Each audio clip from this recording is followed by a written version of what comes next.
by the Emporium Live. We thank you for joining our interview this evening. Sorry about the delay. Tonight I'm joined with Massachusetts, New Hampshire, and Maine-based underground DJs, producers, and show coordinators, Bassface. Very excited to have the crew on here. We're missing a few people, but we'll make sure we make up for that later. I'm your host, Wallace Toche, where at the Emporium Live, we bridge the gap between venues, bands, fans, DJs, light guys, sound guys, all the guys and all the gals all together so we can better suit you to get the information you need to help you grow yourself in this hard field of deals. So with that said, sorry, you can join us every Mondays and Thursdays nights at 7 p.m. Eastern on Twitch or via Facebook Live. And our podcast is available on all streaming platforms 2 days after we do the live stream. You can also catch up on old podcasts on any of our streaming platforms as well. And don't forget, you can get your questions answered live through Facebook Live over the forum or however you can get them to us. We'll read them, ask our people, and they'll answer for you. And if you have questions after the show, just hit us up on the emporiumlive.com/forum, and we will check those out as soon as we can. All right, and once again, I introduce to you Bassface Collective /Productions. Please, guys, give us your names and a little bit about what you do. Hi, I'm Amelia. I guess I would say I'm the co-founder of Bassface Productions. I'm from Massachusetts. Currently, I live in Maine with Cope, who is Psych, and he's also the other founder and one of the other founders of Bassface Productions. Go ahead. Oh, right. Yeah. I'm Gremlinz Music, Brandon. I live in Massachusetts, and I'm one of the co-founders, I guess. We all kind of talked together and kind of made this happen, something we're all really proud of. Nice. Very, very cool. I enjoy that we have two of the co-founders here. We've been told of another. That's awesome. And I know that you guys have in your crew, either be it other founders or people you guys are helping manage to help get them started. I know one of them is a good friend of ours here at the show, Zygote. Yeah. You guys got Psych, so you said you stay with him. He also helped. We got Gremlinz Music here. Amelia, I believe your stage presence name is Happy Mealz, correct? Yes. Okay, and then we've got Zygote, we got Greasy. I'm sure there's a few more people on your list of incredible talent that I'm missing out on. My favorite thing about knowing that the three of you are co-founders is that all three of you sound completely different. You guys have way different styles of production, styles of mixing and editing, and that I think is what is making you guys such a powerful force. And with that said, you also can be, if people don't believe me, they can look at what you guys have done with the shows like FamFest, Spring Awakening, Bassface Takeovers. I think just recently you helped us with Sounds of a Brighter Tomorrow, which we really appreciate you guys for. You guys just are rolling it out like one after another. And then if someone gets bored with anything, 2 seconds later, you guys have a whole different field of music hitting us too. Like you guys are all over the place. It's great. Thanks. It's definitely a lot of fun. It's something that I'm excited to have, between me, Cope, and Brandon, and then of course managing the other guys, which they're all fantastic in their own different ways as well. We range not from just like the different brands, but we all bring different things. Some of us brings more sound engineering. Brandon has all the equipment and DJing skills from like before I can even, his dad was scratching on, mixing boards. I don't even know what it's called because I'm not, it's it's turntablism. Yeah, thank you. Turntablism, Technics 1200s, and a 2-channel mixer. I got them downstairs. Nice. Yeah, I've got one right there, and I've got like 4 more in the other room. Oh, nothing better. Yeah, we have stuff that like that. I've learned stuff on my phone. Between us and the people that we manage, I think it's really cool that it's not just one thing that we focus on. We kind of yeah. So with that said, when it comes down to producing a new track for any of you and or coming across a few mashups you want to do or remixes and whatnot, if you hit a speed bump, it's pretty easy for you guys in the group to reach out to someone else to help out with that procedure. And then I know that you guys have a lot of people around different areas. So working online, is that more of a struggle than working in the studio together? Like, what do you prefer? Well, of course, right now everything is more so online more than ever. So we've only been able to connect online, Mm-hmm. but and for the most part, we're able to travel and be with each other throughout it. We've never really had an issue with that. So that's kind of made it really easy. It's But also good we got hookups in all these different states too, you Yeah, know? Like yeah, some absolutely. of the crew can't make it to Maine all the time, and some of the crew, vice versa, can't come to Massachusetts or, you know. So it's always good to have base face everywhere. Yeah, yeah, for sure. All right, so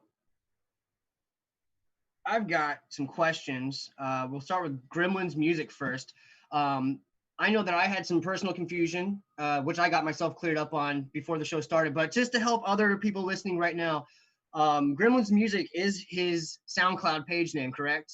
Yes, All yeah. right, like because Gremlins. there was a lot of people asking me who Gremlinz was, and then Gremlinz wasn't there on one of our shows. It was Gremlin's music. We didn't know if you were the same person. So just to clear that up, he is the same guy. Gremlin's stage name, Gremlin's music, still the same stage name, production guy.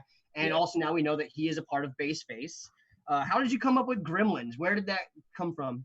That whole thing started, it was a rave I played at a college in Pennsylvania. I'm gonna leave some names out of it, but it was wild, and we ended up having to have the fire department like pretend to emergency evacuate everybody, but realistically it was like all planned because everyone was just going way too hard, and like the place was destroyed, and then someone had made a comment about how it looked like gremlins had destroyed the place, and Nice. I kind of took that and I was just like, my DJing just fucking amped these people up so much to destroy a gymnasium, and it was well worth it. They even had me try to fog the thing out to set the fire alarms off. Like it was Mhm. crazy, but we couldn't. It was too big. We didn't have enough fog.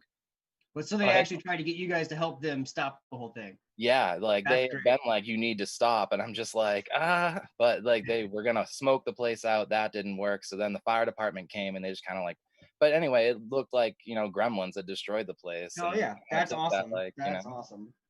And then Amelia, one of the heading people, founders of Base Face. Your stage presence name is Happy Meals.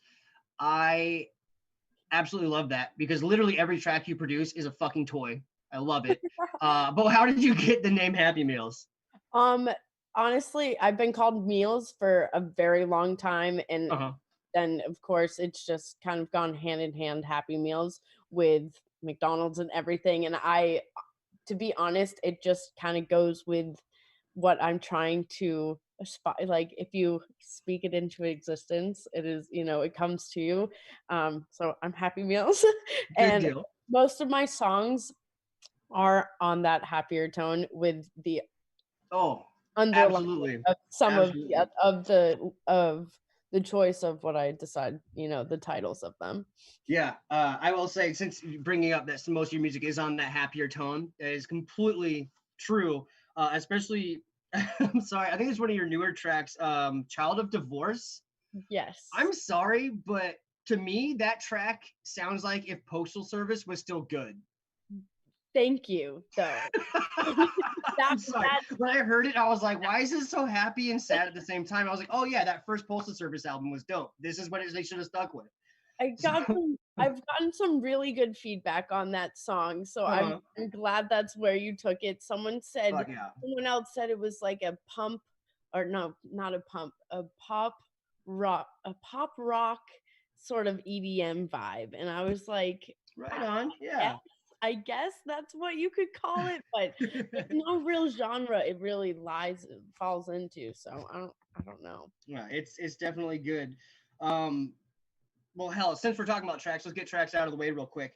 Um, Another track of yours, Amelia, that I'm really into is "What Even Is Sound," which is very honestly driving around in the cars where that's best suited. I'm sure hearing it on some PA system or a large house filled system is great.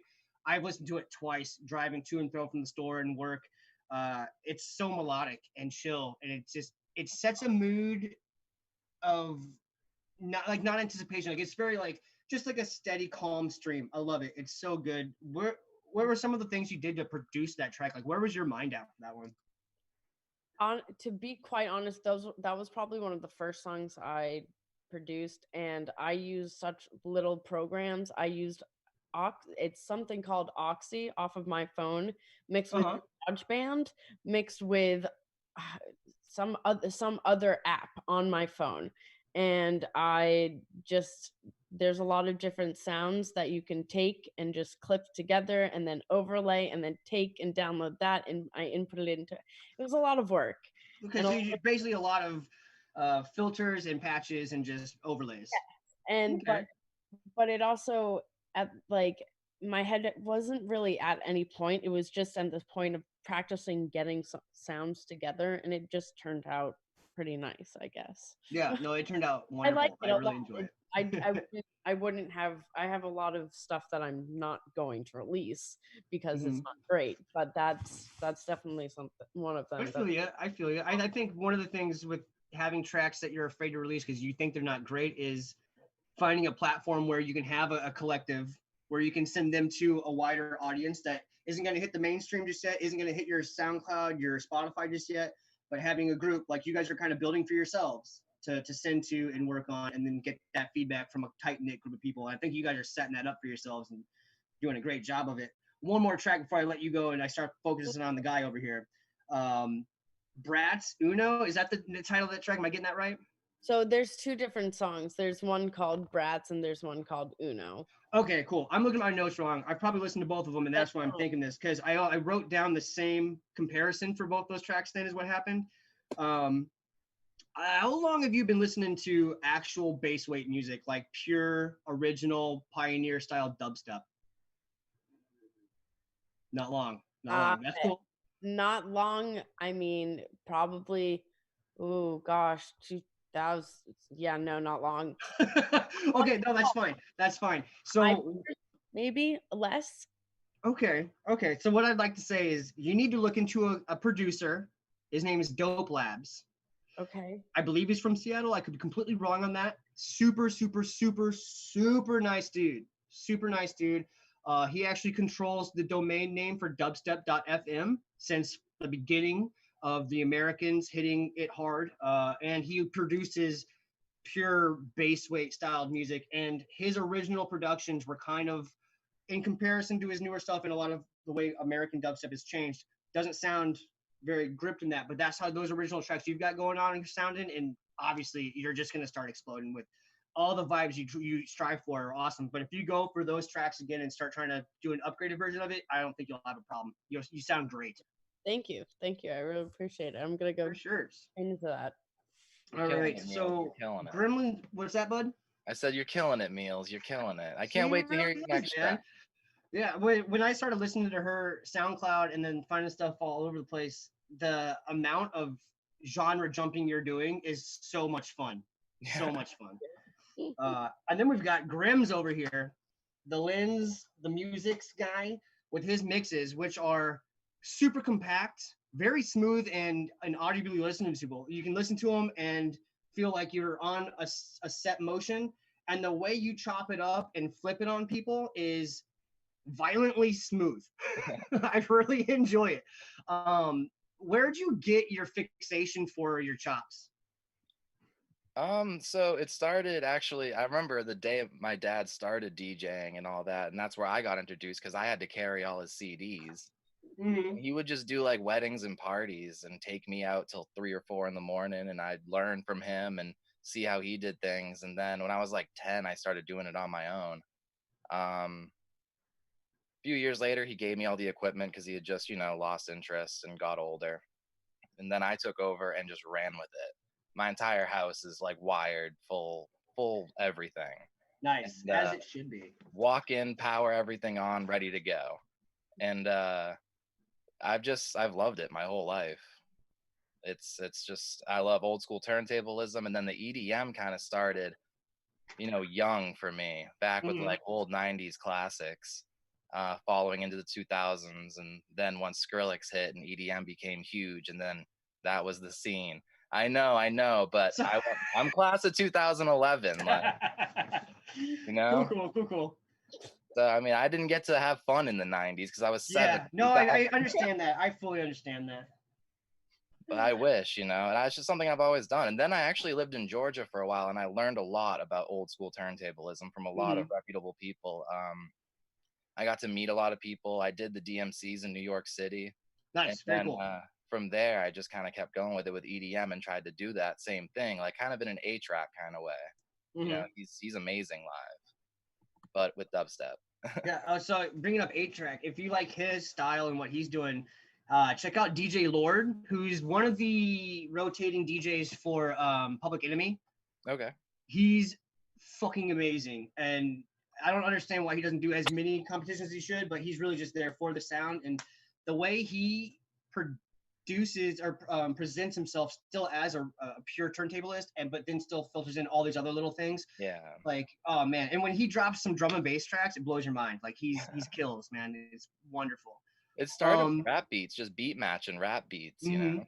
R&B, that was a big thing in Georgia. I did a lot of weddings in Georgia, a lot of R&B, and that was some of the most funnest stuff to mix because it was all just so flowy. Yeah, for sure. I loved it. All right, so with you guys, with the live shows that you've put on, what is your? Do you have like a fundamental base of equipment that you use as a standard every time, or is it? Do you guys have to change the stage for each person who comes out? How's that work for you? For anyone in bass face, we don't care. I have DDJ SB3s, and we'll all use those. Cope has a new mark that he uses. We don't. Oh yeah, what kind of new mark? A Mix Track 3, Mix Track 2, maybe. I have a Mix Track 1. That was my first controller. It's still up there on the shelf. The Mix Track. Got one of those sitting next to me right now. Yeah, I got the Mix Track. The DDJs are out there, but that's what I use. I use the SB3s, and then I load them up, and you know those are like mine. But if the venue offers CDJs, those are fine too. Right. Now, but some don't. Okay, so you guys are all pretty familiar with each other's equipment. Be it whoever's coming in. I guess if you're not, you can explain it to them, all that stuff. But these questions are obviously for both of you guys. You as a crew, how do you feel about kind of some of the equipment politics that are out there right now? A lot of people are making this standard for playing live Pioneers. You got to have Pioneer something, because the cool thing about Pioneers is every little one coincides with all the bigger ones. Just the bigger ones have more buttons, really. But that's a huge thing I'm seeing right now. And how do you feel about that?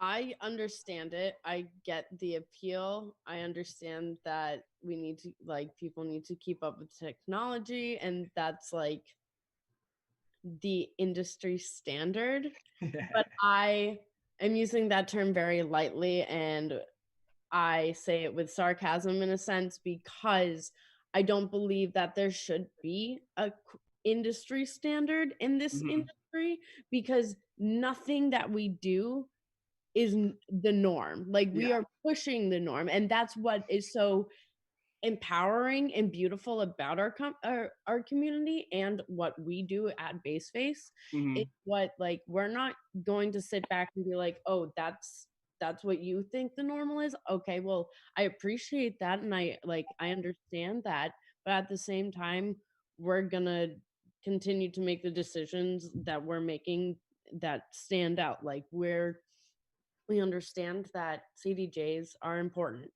and most people are expecting to use them, and we're all fluent on using them. But when it comes to knowing how to do it, everyone should know how to be able to be fluid in everything. Yes, for sure. Thank you. That was a great answer. And on that answer, like, I love all the turntables I've used, all the CDJs I've used, the Pioneer systems I've used, but at the same time, being able, like yourselves, to step away from what the industry norm is a huge thing. Like, there's sometimes, not just in making tracks, but like playing live, I'll have a reel-to-reel that I'll make a recording on pure filmed, like, cassette tape, that the big circles guys have that play through, so I can do delays live and stuff like that. Using synthesizers live and not just keypads and push boards of like I got that chord. And when you show up with that kind of stuff and you're still playing the same music as other people, they're just gonna all of a sudden lop you into experimental, and no one wants to hear that, which is a sad state that we're in right now. So good for you guys for not caring. That's fucking awesome. Thank you. So with all that said, you guys putting on your shows, I know that we're doing a lot more live streaming these days. You've been on a few of ours. You did the Baseface takeover. Are there any other producers or groups out there that you're kind of like maybe not following in their footsteps, but kind of helped you find your niche and like how to get your shows started? It's on you, Mealz. I don't really know, to be honest. I mean, Because to like, be honest, we didn't getting into the scene is difficult no matter what or who you are. You know, you don't get taken seriously until you can start throwing some things together. Yeah, which is the hardest part. Exactly. And then once we started having a few successful shows, you know, we met connections. Yeah, and to be honest, when we first started, we weren't thinking of the competition or the competitors or the other people out there or other promotion companies, because that's not like what we were about. Like, that's not what we're about. Like, we weren't thinking about that. We were thinking about like, what more can we add? Like, what more can we throw to it? Like, we weren't about like, and then we soon quickly learned that that's not what it was like. And unfortunately, like, we've made the harder decisions, I have to say, that that we won't work with certain companies because they don't treat us with the respect that we give to set everyone so generously. Like, we will work with everyone because that's what we want to do. That's the only way this community grows and like thrives and survives. And so to not want to, when we give and like give and there's no bridge back, like, it's hard to understand like what this community really is about. Like, why are the other production companies so reluctant to work with people? We understand that money is such a huge fundamental thing with it, but it's not about the money in the end. Look at us, we're all so struggling right now, and like, we need each other now more than ever, and we're still struggling to figure out this happy medium of what, like, enough is enough. Like, we should all be really pulling together and doing something. So I don't know, that's where I stand on that. No, that's great. That's a wonderful stance. With a lot of older production companies I've worked with, and even just show coordinators that I've worked with, a lot of the times we go half a year to a full year of doing as many free shows and free everything we can, maybe a few free drinks here and there, but like doing what we can to get our own personal scenes and genres set up. And then when we ask for stuff, it kind of gets cut off real quick. It's just sad because we're trying to get it not only started for us to have a place of outlet to play live, but to bring other people into the scene. And like, if that's all we get from it, sure, we did a small job, but sometimes it's good to get something back in return, Exactly. And with that said, for you guys, are there any, like, these days, you guys have been in the game for a while now, is there any distributors you guys use to push out your music? Any PROs or anything like that? Me personally, I just started looking into Christian Greasy sent me a bunch of links to like SoundCloud, Spotify, I think Apple Music, iTunes. Okay. But I'm not. I think the way that you guys are, and this is just me personally talking, you don't have to take anything I say to heart, but have you ever heard of DistroKid? I think that's what I did. Okay, yeah. So like, I've heard a lot of good things about them. I've heard some off-kilter things, but that's from people who are just disgruntled, probably, from what I can pick up on. I don't see anything ill with them. I will look one more myself, but I've seen a lot of people get on DistroKid along with Apple and Spotify, using those three together and just exploding. I'm pretty sure that I think that's what I did do.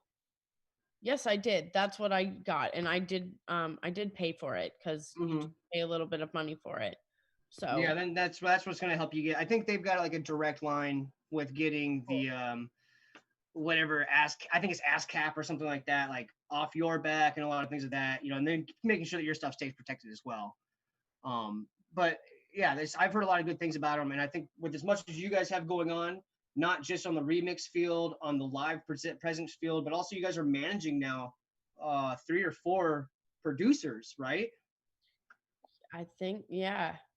So there's 6 of us all together, and I'm pretty sure all 4 of them are, they're producing music on their own. That's amazing.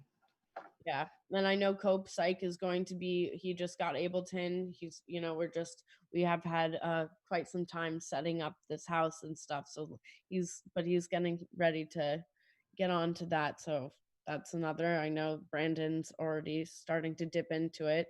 I have a bunch of songs saved that I just I'm not happy with, and it ranges from rhythm to mid tempo. Some res style stuff that I've made. I've made a ton of house tracks that Amelia says is great, but I don't know. They're fucking awesome. Well, what kind of house would you say it is? Now I've got to pry the question. I'm sorry. Like are we talking like house music like Felix the House Cat? Are we talking house music like House Party 3? What do you got? Like Mala. Mala's okay, it's Mala. Yeah, okay. Are we talking 2006 base weight Mala? Are you talking 2015 Mala not spelled correctly and the guys from somewhere else no one cares about? No, the earlier one. All right, cool. That's the one that wears the mask, right? The older guy. No, get out of my face. No. But 2A's, you're talking about the 1A one. The 1A, yeah. The 1A one. See, I like Mala with 2A's. Mala from like deep Medi vibes, man. Deep Medi music is where it's at. There we go. See, I'm not a house guy. I don't know much about house. Right on. But I've made some tracks because house music is just fun, It's right on. Simple in a way. I don't think it's just simple. It stays. I think when you're actually focused on making a house track, it always feels like it has like an airiness between each sound. And I've heard house tracks with 200 sounds at one time and just 3 sounds, and it's very airy somehow. Like it's like it's a full vibe that you got to go through, and it's great. I'm sorry, I wasn't trying to ride your balls, man. No. But, house is great. I would love to play a house set soon. I don't know. I mean, it's fun. It's fun, and that's that's great about the way you guys hang out is you love all genres. I've noticed that about you guys, which is so much fun. And speaking about loving all genres, let's do another political question. Is genre politics also like? Have you guys set up a show and or been invited to shows where people are like, when it's your set, you have to play just this set of genre music, or are you allowed to go freaky out there? I'm pretty much allowed to do whatever I want. Amelia's never tried to tell me what to play. She kind of knows that whatever I bring, I'm gonna bring it. Yeah, I really don't have like, when we set up a lineup, we have some sort of idea, what style is going to be played that night, and then the lineup is based off of that. And luckily now we're able to be a lot more flexible in that for a bunch of different reasons. I'm not going to get into, but it definitely helps that we have people with all genres, because we can do something harder, we can do something, with house. But it's really easy to say like, hey, I'm gonna be able to have, I don't really care to say that we have, like, I like having a house person open, then dubstep playing, and then some rhythm, and then like maybe bring it back to house. Like I like that breakup. So yeah, absolutely. I guess maybe what I was driving more towards is you guys were able to show your own stuff all the time, which is super lucky and special. But like, how about like outside of a bass face product, have you guys played at other venues or shows for other groups and they've been like, why are you throwing that drum and bass track on top of that fucking electro piece? You know what I mean? I remember Overwinter, I played it was not Overwinter, but like the pre-party for Overwinter in Boston, and they put me on first, and I played like a banger mid-tempo dubstep kind of set. And I get off stage, and the guy who puts the show on literally came up to me and was like, if I knew you were going to do that, I would have put you on later. He didn't realize, like, I didn't know him. He didn't know me. He just, didn't expect me to come out swinging, but everyone loved it. And that kind of built me a solid connection for their next show, because now they know, like, okay, this kid fucking bangs. We're going to put him later, Yeah. Good deal. So how do you guys go about personally and as a group bass space to do your networking? Like, what are your ins and outs on that? Facebook definitely helps. Networking is definitely something that it's because of the group that we're in, I guess. It's really when we first met, it was me and then someone I went to high school with. Cope and I went to high school together, but we were not friends for a while between that time. And he has a very different set of group of friends than I do. So that like branches out to a whole nother spot. So we're just very fortunate with actually the core people that Mhm. we have. Like Brandon himself, like he has his own set of connections that like helps us tremendously. I have had my own networking connections, and then with having a background of knowing I know how to market on Facebook, I know how to market on Instagram already. So tying all that together really definitely helps. And there's tons of other platforms out there that people don't really seem to take into consideration. Like Twitter is a huge platform, especially in the EDM scene, and people kind of mock it, but it's actually like that's some of the people that we've brought out have brought in fans just from Twitter. Hell yeah. So, Hell yeah. like I slack on it, but like it's definitely something that I should be doing more. But networking is, you know, I guess we're just very lucky with the group of people that we have. That's what's up. Is there, well, I guess, and that was a great answer. I appreciate that. And that was just very truthful. Because that's kind of, I think, what a lot of us are stuck on. Like, uh, I think myself, some of the people who even work for the Emporium, some of the other groups that I've worked with in the past, like, it is that you're getting lucky enough to have friends who are just pushing as much as they can. And hopefully, when things start coming in more, you get a bigger presence in networking to a PR or a representative of like another company might get easier just because of the presence you've made at such a small level, you know? So Yeah. I get that for sure. What is the future looking like for you guys right now? I know, again, you just did the Base Face Takeover was an online show, correct? Yes. Okay. And then you also helped us with the Sounds of Brighter Tomorrow.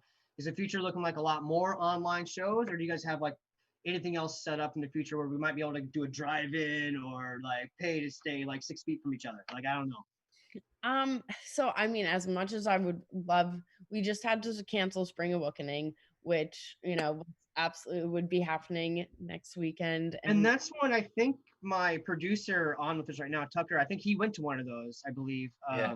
Okay, because yeah, he talks about it all the time. And usually when he talks about it, I'm trying to write something else down and I'm always like, what? But yeah, so those are apparently really big shows, right?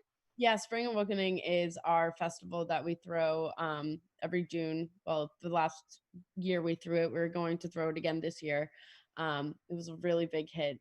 We had a lot of locals, and this year we were having a lot of bigger names come out. I can't say some of them, unfortunately, but Get it? we Yeah. did have Dr. Famous from the Disco Biscuits. He was going to come out. Oh, what? Yeah, I'm a huge Biscuits head, or fan, or whatever you want to Yeah, yeah, call yeah, it. yeah. So it's crushing to me that we had to cancel it, but it's the right thing to do with everything going on. And so I don't really know what the future holds, aside like we do have a couple of online things. We have this California Grassroots Music Festival coming up in replace of the festival this weekend. Okay. So that will be really cool.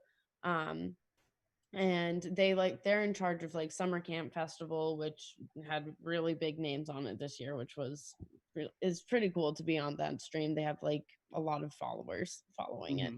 Mhm. But that's really, we have a couple of other things lined up. Hoping we're able to get a spot in Colorado again. We had a show out there booked in April, but that was postponed. So hopefully we're able to branch back out there again. Yeah, for sure. But we're not really sure. We're hoping that we can get back out there. And I Mhm. have looked into the drive-throughs. It just, to me, I don't know how to safely do it. I don't think I have the um connections that are needed with the like town and the like to be able to make sure that it's very safe. Yeah, yeah. Also, it's like, where's the area you're gonna do it? How are you gonna set it up? All those questions kind of come into play with it. And honestly, something I was bouncing off a friend of mine earlier today, which was actually me talking to the mirror because I don't have any friends. was if people should just go to actual old school drive-in theaters where they already have the little like hookup speakers set up for you right there. You put the DJs, the bands, performers on the stage underneath the screen. Still have a recording there. Put that recording cycled up to the big screen. Get everyone in their cars. You party with your fams, your friends who you can stay close to, not bother anyone else. You know, I don't know where you're gonna get your hot dogs and popcorn, but that's an idea. Yeah, yeah. Love it. All right. So speaking of music and being live and all that stuff, you guys did bring us a fresh track from Greasy, right? Who just has been dropping tracks left and right recently, I presume. He has. He definitely has. He sends me a lot of work that he is working on, and I gotta say, he's got some real talent going. Mm-hmm. And the track you guys brought for us tonight is Aura 58. Yes. All right. Let's see if Tucker can get that set up for us so we can take a listen to that real quick. And then I'm going to talk to myself in the mirror for a while.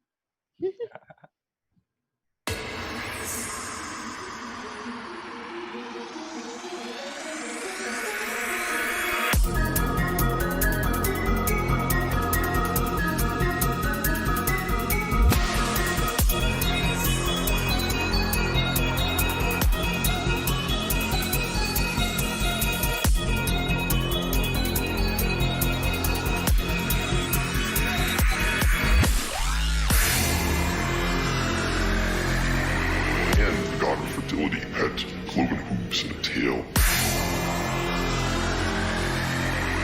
and horns symbolizing lust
using these pagan symbols, they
too. So, you know, it's fun for everybody. Let's see here. So, all right, yeah. I know you guys helped again. I keep bringing up our show because I'm a spoiled brat, which is Sounds Brighter Tomorrow. Thank you very much. But before that show and before COVID and now extending into what the rest of the world is doing right now, did you guys have any projects that you're working on solo or together that we can look out for that might be being a little bit delayed right now? I've been So I've been this is like the official statement. I've never said this, and I'm not going to give too much information away. All right. Because, I've been working with this band for about 6 months now, 8 months maybe at max. It's like a gent kind of deathcore band, and I do lead vocals. Crucial. And they've been around for a while. They're great. All the guys are great, and the music is technical, so it's super fun, super heavy, and I can't wait until I can give more information and we can start releasing some music. But it's all been postponed, you know. Mm-hmm. We were supposed to be in the studio by now. We were supposed to be doing shows by now, but yeah, that sucks. But I'm glad to hear you're doing something. And again, a totally different genre. That's you guys, the whole crew of you guys. Everything is different every time I talk to you guys. About the music, awesome. Dude. I love music. Yeah. Absolutely. I mean, we have a couple more we have other projects too. We have a couple tour, like we had a tour that's going to be set up. We have a show going to be in Colorado. We have a couple things possibly going on in Florida. Another couple projects is we're just going to be continuing to work on, you know, finding ways to market ourselves better as a team and like adapting to what's going on. How are we going to move forward in an industry that's like on such a pause right now? And maybe it's a good thing. Maybe it's a really, really good thing that everything's taking a breather. I feel like we were all like, it was just going and going and going. And now we're able to all really focus on something that's really important to us, which is obviously this music industry. So I don't know. We definitely have some things stirring up, but I don't know exactly what some of them are quite yet. We have ideas of how we want to go about them, but we don't know exactly like how we can. We want to plan for. We're planning on completely rebranding Spring Awakening. It's not going to be called Spring Awakening anymore for more than one reason, but also we're just going to, you know, we're going to start new with a really solid back, you know. We have a lot of new people that we're going to be working with who we didn't have before, just going to make it really, you know, us a stronger team in general. So I don't know. We'll see what happens. I'm excited. That's dope. I'm super excited for all of that. I can't wait to see the building blocks get put into place, man. It's going to be friggin' awesome. And also because I'll tell you, Tucker and another one of our friends, Rico, talk about you guys all the time. I can't wait to come out and see you guys, or at least even if it has to be online, it has to be online. But I want to come visit and see you guys live and just get down with my God self and go crazy. We would love to have you. We have our little compound here in Maine now. We have the studio starting to, you know, unfold down here. So anytime we'll definitely be getting together, doing something outside. We do have a big backyard, and something can be possible, you know, with under a certain amount of people, 10 people, 15 people at max, you know, like it can be done. It can be done, I think, but just not yet. We just want to make sure things are good. All right. So next question real quick is, I probably touched on this earlier with the whole, you know, networking, the way your group is set up, but with as many people on your guys' list of artists and what you got going on, what are some of the ways that fans or people just listening to this right now can check you guys out? Like, what are some of the platforms we can touch up on with you? You can definitely touch up with us on Instagram. That's probably our biggest platform that we use. I am probably I am the biggest point of contact. So if you need to get in touch with me. Okay. What's that Instagram? The Instagram is Base of Faces. Base So of Faces. I like that because my favorite band back in the day was Ace of Base. So I I knew will you were remember gonna that say easily. that. I knew you were gonna say that. so that was one of my good friends' favorites. So Nice. that's where it stems from, and it just sounds good. It does sound good. It rolls off the tongue. It's easy to remember. So, all right, then we got you guys there on Instagram. Where else can we find you guys? You can also find us on Facebook. That's probably our next best platform. And then we're working on a website, which Crucial. should be going up soon. I'm just working on a couple of things. I need Good deal. make sure I'm with all this going on. We're right in the middle of getting our LLC, and Nice. everything was put on pause because of this virus. So we're waiting on one more thing, and then I can get it done. But until that, I don't feel comfortable launching a actual website yet. I want to get it all. Gotcha.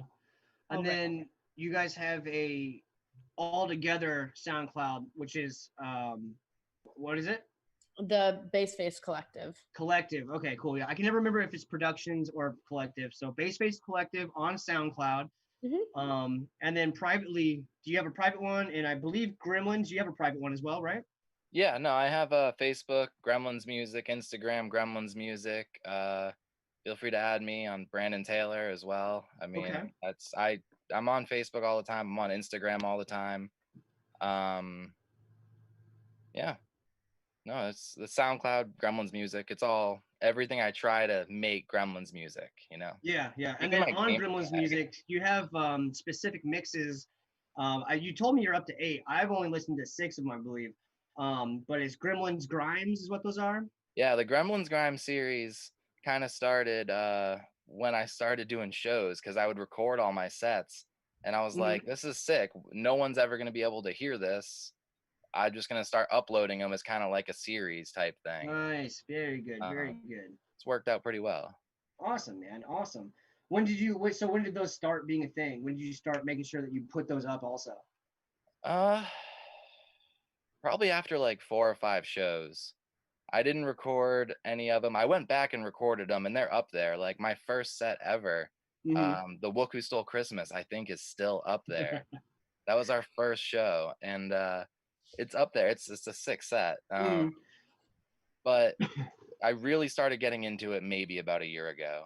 Yeah. I used to try to do it weekly, but then I'm an electrician during the day, so it's kind of like time, you know. So I try to do at least one every other week.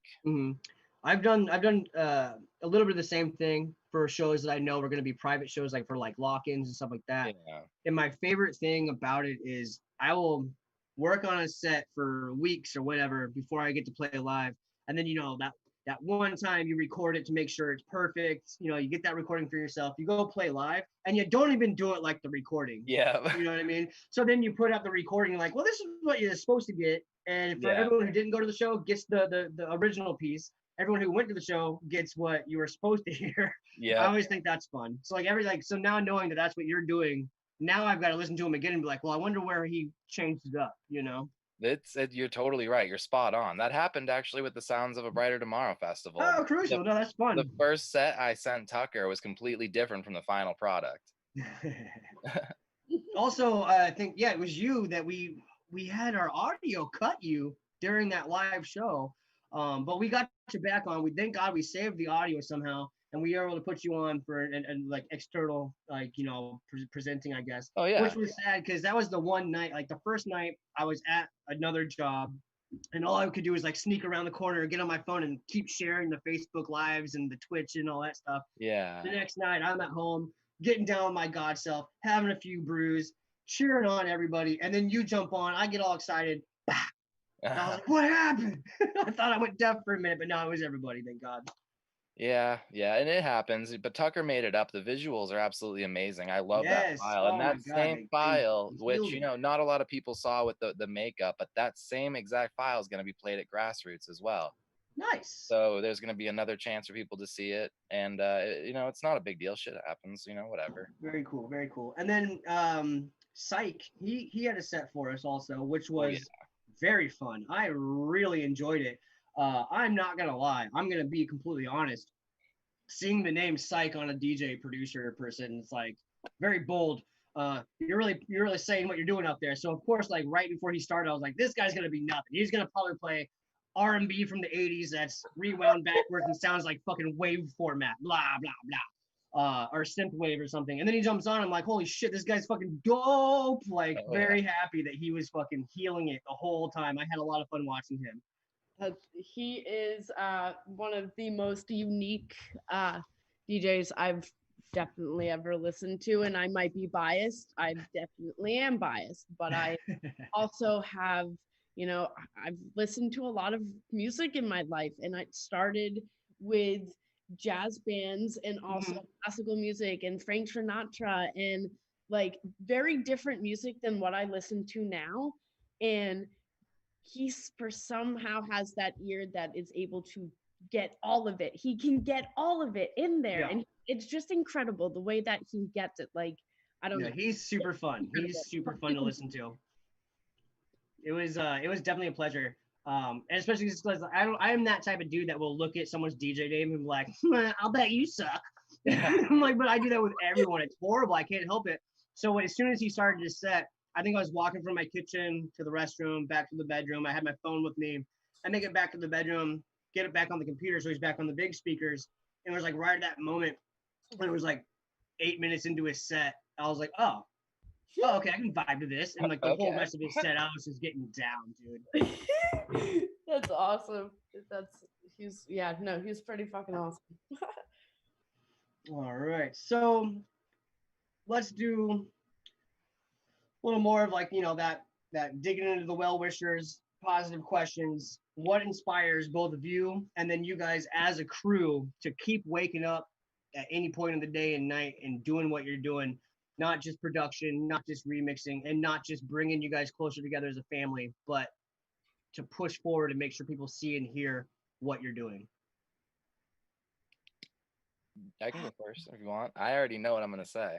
Go first then, please. So what keeps me pushing is when we started talking about doing this, I was in someone's basement covered in mouse crap, wiring their breaker panel. And okay, that makes more sense. Yeah, I was wiring a breaker panel, like an electrician. Anyway, she texted me, and we go to shows all the time. Like it was like a weekly thing, different venue, different city, just different artists. And we talked, and we never thought that it would actually happen to this extent. But what pushes me is seeing how far we've come.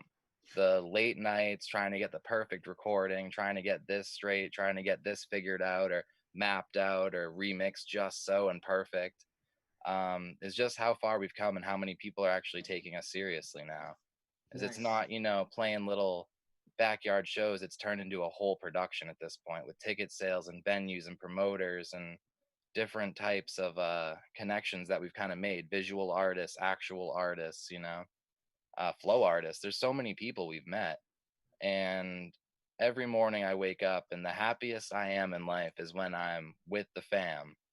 Doesn't matter what we're doing, doesn't matter where we are. It's just kind of like we all became best friends, and I would not change any of that for anything. We've come too far to turn back or stay stagnant. The only way to keep going is forward together, and that's kind of where I'm at with this. Nice. That's super touching, actually. I really like that.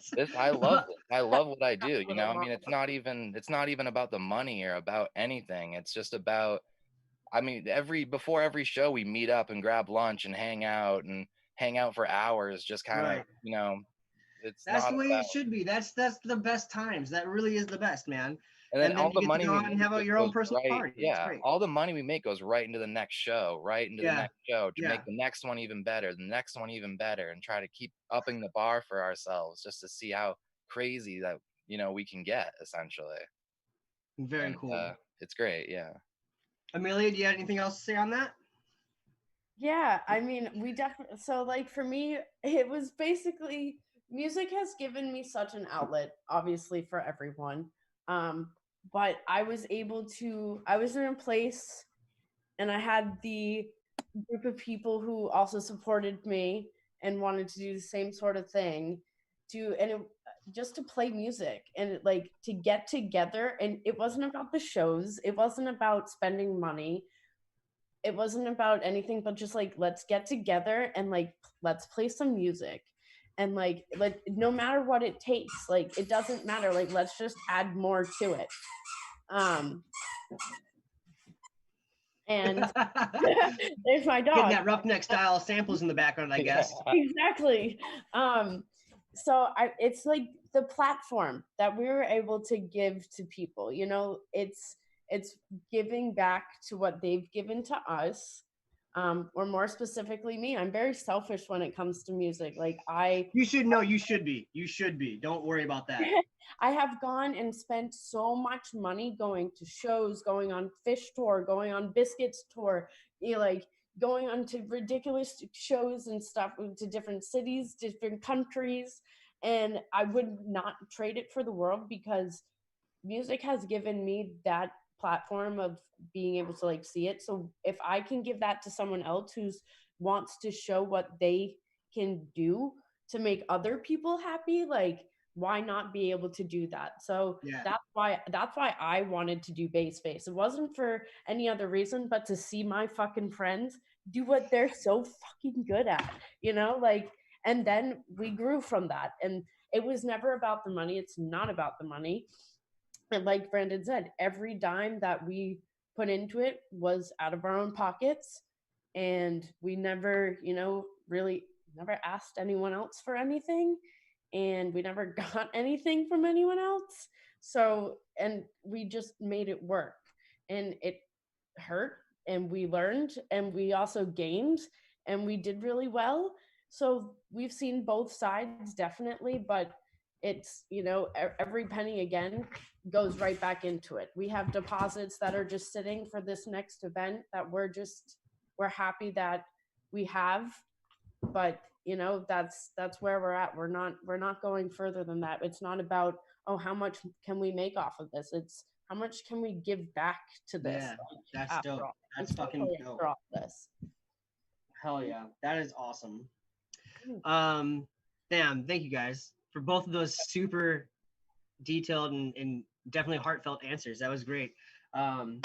Before I let you guys leave, I'm gonna hold you captive for a little longer, and I've got some records that I think you guys will enjoy, and I hope it doesn't offend you at all. But first off, Grims, I gotta start with you, and I'm gonna get you some digital audio files on these vinyls, but I've got the Mogwai series, and I really think you should start sampling some of the vocals from these.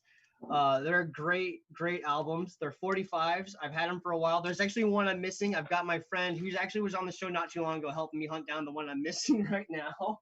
That's amazing. Yeah. They're super good and they're hilarious. You know, they're from the 80s, so they've got to be funny. Oh, the 80s were great. I wasn't alive, but I've heard stories. I'm so old. But staying with you for a second there. Actually, this is probably good for both of you guys. I've got some white presses. If you guys don't know what a white press is, it's when it's an actual promo before it gets sent out to like radio stations and stuff like that. I got some dub plates here where they've only pressed the music on one side, so you can use them, you can mix them, you can scratch them, but they're gonna die pretty soon. So I try to hold on to these guys as dearly as possible. Yeah. A good one is an old house track. It's called Hives. This is a 001 press made in Italy, and there's a little picture there. Yeah. And if I'm correct, this is a oh gosh, I can't remember what the original track was. They remixed there, but it's pretty housey for like an early like 2004, 2005 track. But I'm pretty confident that the two, or anyone in your group can update this and remix the crap out of it. If you can't find a recording of it online, let me know. I'll make one for you. This one is another white plate. It's called Day Death is the name of the group, and it's Save Yourself. And they use so many hardcore like 80s guitar samples and drums, but then all the other like synths they use, really good when they made it, but more than another one I think you guys do a good update on. That's the one I saved. Yep, I plan on that. Yeah. Yeah, good deal. And then honestly, Amelia, Miss Happy Meals, this one's directly for you because a lot of your music, like I mentioned earlier, you remind me of Dope Labs, who his bass and the spatial areas between his drums are what some of your tracks remind me of. And I think that you could really just keep running with that bass weight style. But this is Flava D, and she is running game on the two-step area right now. And a lot of people who are into bass weight, two-step, garage, a little bit of that electro funk, like that wet funk, you know, this is where they need to start getting their sounds from. And I think you can start running it with her. Like, you got to step up that game, get the mixes down, and hit it up, dude, for sure. That's awesome. Thank you. Yeah, for sure. I just really wanted to point those out to you guys, because that's every time I listen to someone that we're about to have on the show, or just someone that I've just met, I can't help but have a flood of other music that comes to me. And it's funny, like, a lot of the times the music that comes to me has nothing to do with the genre or the style you're working on, but I can see where a subgenre or an impact has come, and that's why I pick out the weird ones I do, you know, because I think that's where you guys can pick up from, you know. Love it a lot. All right. So I guess I don't know. I don't think I have anything else for you guys. You can go eat your food. I know you wanted an ice cream sandwich earlier. You might be able to do that now. I think I'm done. Do you guys got anything you want to plug out there? You guys want to let us know what you got coming up real quick? No, just, you know, I know the world is pretty hectic right now, so everyone just stay as positive and safe and, you know, love each other as much as you can. For sure. For sure. Yes. Yeah, I definitely concur with that statement. Let's all be safe. Let's love one another, please. And just try to keep it at a calm level for everything. Unless you're listening to music with headphones on, get as fucking crazy as you want. Yeah. Yes. All right, yes. guys, we appreciate you for coming on. And thanks to everyone else who tuned in live tonight. If we didn't get to your question, or if you didn't have any during the show, that's fine. It's a live spot. You can listen to us again 2 days from now. You can also listen to all the old ones on any of our platforms. If you have a question then, just hit us up on the emporiumlive.com/forum. We'll get to those questions right away. If you want to also, you can hit us up at the emporiumlive@gmail.com. And we appreciate it. You know, hit us up on any of our streaming platforms like Spotify, Deezer, Apple Music, where you can leave comments and details about what you feel about the show, what we should change, how we can help you feel like we're actually helping you.